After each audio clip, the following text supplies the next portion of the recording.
हाय, hello, नमस्कार प्रेक्षकांनो. स्वागत आहे तुम्हा सगळ्यांचं आजच्या आपल्या छानशा व्हिडिओमध्ये.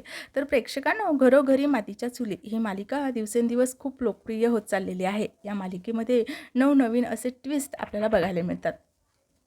एक ट्विस्ट संपला की लगेच दुसरा ट्विस्ट हा आपल्यासमोर बघायला येतो.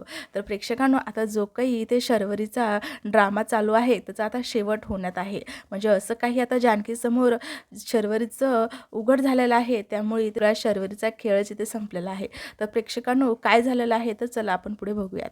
तर इथे शर्वरी आणि तिचा बॉयफ्रेंड म्हणजेच राहुल हे दोघे अंधाराचा सहारा घेऊन आता अंधारामध्ये दोघे एकमेकांशी बोलत असतात.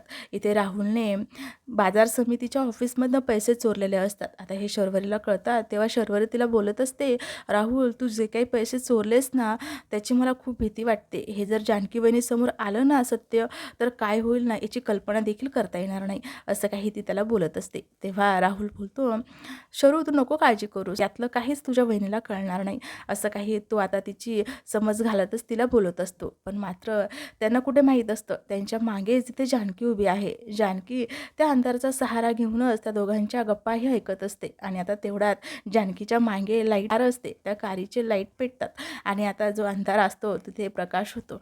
आणि आता जानकी बोलते, मला तर अगोदरच हे सगळं काही माहीत पडले, असं ती बोलत असते. आणि आता शर्वरीला बोलते, वंसा तुमच्याकडनं ही अपेक्षा नव्हती, असं काही तिला ती बोलते. आणि त्या दोघांसमोरून उभी राहते आणि आता दीपकला खूपच ठामपणे इथे वॉर्निंग देत बोलत असते, तू जे काही बाजार समितीच्या ऑफिसमधनं पैसे चोरलेत ना ते ताबडतोब लवकरातल्या लवकर तू तिथे नेऊन ठेव, नाही तर तू विचार देखील करू शकणार नाही, असं काही तुझ्याबरोबर घडेल, असं काही ती आता इथे ठामपणे दीपकला बोलत असते. तर प्रेक्षकांना पुढे पाहणं खूपच रंजक आहे की आता जानकीसमोर शर्वरीचे सत्य आलेलं आहे. पण मात्र आता यावर जानकी काय निर्णय घेईल, शर्वरीला या सगळ्यांची काय शिक्षा मिळेल, हे पुढे पाहणं खूपच उत्सुकतेचे आहे. अशाच नवनवीन अपडेट्ससाठी आपल्या चॅनलला मात्र नक्की सबस्क्राईब करा. भेटूया छानशा पुढच्या एपिसोडमध्ये.